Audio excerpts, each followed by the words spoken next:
Hi guys, வணக்கம். சியாக்கப் தீக ரசா செஞ்சு ரொம்ப நாள் ஆச்சு. செய்வோமா?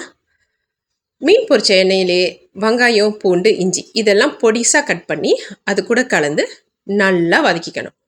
அது நல்லா ப்ரௌன் கலர் ஆனானே அது கூட ஒரு தக்காளி பழத்தை பொடிசாக கட் பண்ணி அதையும் அது கூட கலந்து நல்லா அந்த தக்காளி பழம் மசிகிற அளவுக்கு வேக வச்சுக்கணும். அது கூட இப்போது நம்ம 2 கரண்டி வரமிளகா, நான் 2 கரண்டி வரமிளகா போட்டேன். உங்களுக்கு உரப்பு கூட வேணும்னா நீங்கள் கூட போட்டுக்கலாம். அது கூட கிச்சா 2 கரண்டி, உப்பு தேவையான அளவு, அப்புறம் கருப்பட்டி இல்லைன்னா கருப்பு சீனி இனிப்பு சுவைக்காக அதை நம்ம சேர்த்துக்கணும். நான் கருப்பு சீனி தான் சேர்த்தேன்.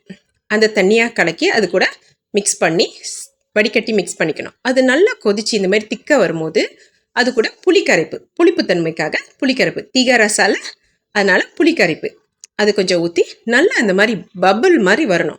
அப்போ தான் அந்த சாஸ் திக்காச்சுன்னு அர்த்தம். நான் ஏற்கனவே சியாக்கப்பை வேக பொரிச்சு வச்சுருவேன். அந்த பொரிச்ச மீன் மேலே அப்படியே ஊற்றணும். தலையிலேருந்து வால் வரைக்கும் ஊற்றிட்டு நல்லா மூழ்கிற அளவுக்கு அந்த சோஸெல்லாம் அது மேலே நல்லா ஸ்ப்ரெட் பண்ணி விட்டா நம்மளோட சூப்பரான சியாக்கப் தீக ரசா ரெடி.